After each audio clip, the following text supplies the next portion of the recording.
नमस्कार सभी साथियों को, स्वागत है हरियाणा सेंट्रल पर आप सभी का। देखिए, आए दिन कुछ ना कुछ खबरें आ रही हैं आपकी सीईटी को लेके, लेकिन जो सीईटी में फ्रेमिंग में जो खामियां हैं वो किसी से छुपी नहीं है। आप पहले तो निकाल देते हैं पद, ठीक है, चुनाव से जस्ट पहले, जब चुनाव थे लोकसभा के, विधानसभा के हरियाणा में, आप धड़ाधड़ 1 घंटे पहले तक भर्ती निकाल रहे थे और अब उन भर्तियों को वापस ले रहे हैं, तो उन बच्चों पे क्या बीतेगी आप इस चीज़ से आप समझ के चलिए। नए सिटी में मौका मिलेगा, नए सिटी में लेके आएंगे। प्रॉब्लम ये नहीं है कि नए सिटी में लेके आएंगे, प्रॉब्लम ये है कि आप उस टाइम क्यों लेके आए और अब आपसे हो नहीं रहा है। तो ये जो मतलब हम 21वीं सदी में आ चुके हैं और 21वीं सदी में भी ये हालात हैं हमारे कमीशन के, वो एक ठीक पैटर्न से, ठीक ढंग से अभी तक काम नहीं कर पा रहा है। तो ये बहुत गंभीर विषय है, चिंता का विषय है।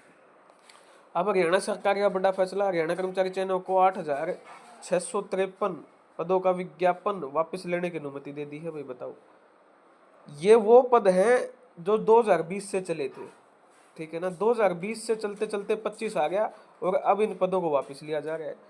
5 साल आप किसी की एज के निकाल देते हो, 5 साल आप किसी की उम्र के खा जाते हो। एक उम्मीद ही तो थी इनमें, ठीक है ना, एक उम्मीद ही थी।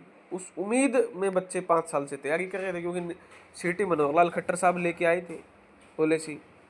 20 में कोरोना था, 20-21 का साल, वैसे कोई भर्तियां नहीं थी। 20 में पेपर लीक हुए थे ग्राम सचिव के, तो 20 से आप देखिए और 25 तक आते आते अब इन 8,653 पदों को वापस लिया जा रहा है।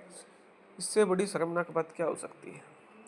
नहीं लेने चाहिए थे पद आपको, आप वैसे ही बहुत सारे पद खाली हैं आपके, लेकिन ठीक है, अब सम्मान करना पड़ेगा। सरकार है, कुछ भी कर सकती है, कुछ भी कर सकती है। तो ये पद वापस हुए हैं, अनुमति दी है, लेकिन ये बहुत गलत है, ऐसे नहीं होना चाहिए था।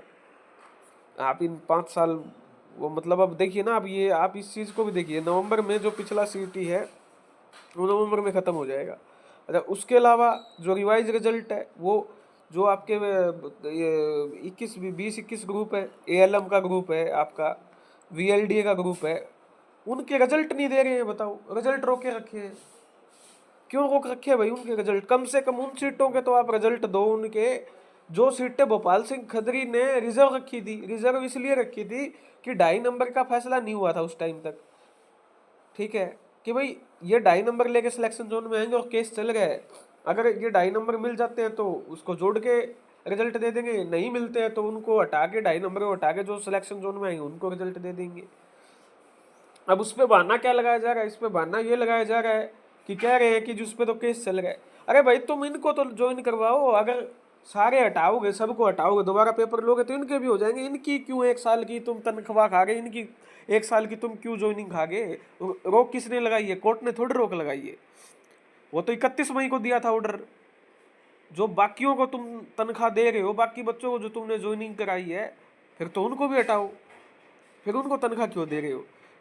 वेटिंग की कोई नहीं मांग रहा, उन सीटों की मांग रहा है जो रिजर्व रखी थी भोपाल सिंह खदरी ने। आज भी वेबसाइट पे अवेलेबल है डाटा पूरा। उनको क्यों नहीं ज्वाइनिंग दे रहे हो? ऐसे ऐसे 20 ग्रुप्स हैं जो 2.5 नंबर की वजह से जिनकी ज्वाइनिंग नहीं दी थी, अब तो वो हट चुके 31 मई को। आपको ज्वाइनिंग देनी चाहिए थी, क्यों इस मामले को लटकाया जा रहा है? यहाँ भी बच्चे परेशान हैं। तो ये खबर जो है ये क्या है, इसमें 13 ग्रुप के पद हैं, सरकार ने मंजूरी दी है। सरकार ऐसे ही थोड़ी मंजूरी देगी, एक बड़ा इन्फ्लुएंस भी दिखता है कमीशन के ऊपर गवर्नमेंट का। तो ये सारे हैं भाई आपके, ठीक है। इसमें स्टेनोग्राफर भी है, ठीक है, मोटर व्हीकल इंस्पेक्टर है, ड्राफ्ट्समैन इलेक्ट्रिकल मैकेनिकल, उसके बाद फॉरेस्टर है आपका, हरियाणा पुलिस सिपाही है, माउंटेन वाले जो पुलिस सिपाही हैं वो हैं आपके। ये पद वापस नहीं होंगे, सरकार ने इनकी अनुमति वापस ले ली है, यानी इन पदों को वापस नहीं है। या तो ये जो पद हैं इनके पेपर होंगे। सीनियर साइंटिफिक असिस्टेंट है आपका, ठीक है, ग्रुप नंबर 25, अगर इसका पेपर नहीं हुआ तो अब इसका पेपर होगा। फिर ग्रुप नंबर 7 में फॉरेस्ट रेंजर है, ग्रुप नंबर में डिप्टी रेंजर है, इनकी ये पद है, इनके अब पेपर होंगे। अब समझने वाली बात है, इनके तो सरकार ने वापस लेने के ऑर्डर दे दिए, इनके सरकार ने वापस लेने के ऑर्डर नहीं दिए। इसके पीछे क्या कहानी है भाई? अब बच्चे तो मन में डाउट आएगा, जो हरियाणा पुलिस सिपाही की तैयारी करे तो कहेंगे जब इनके नहीं लिए वापस लेने, ये क्यों वापस नहीं ले रहे और ये वापस ले रहे, उसके पीछे क्या तर्क देंगे? पता नहीं जी क्या तर्क देंगे। उसके बाद ये है कि भाई टोटल जो पंजीकरण हुआ है वो आपका 13,04.8 लाख ने पंजीकरण करवाया है। सीईटी की घोषणा करेंगे हम जल्द, ये कह रहे हैं। सबसे ज़्यादा हिसार डिस्ट्रिक्ट से आपके पंजीकरण हुआ है, सबसे कम आपका पंचकुला से हुआ है, फरीदाबाद से हुआ है। ठीक है, तो ये है आपकी। तो पता नहीं फैसला पलट दिया है, लेकिन अनुमति मिल पर शामिल किए गए हैं। तो सीटी लेकर सरकार ने पुराने को खास बात पहले विज्ञप्त किए थे, चलो वापस लेने का नोटिस जारी कर सकता है।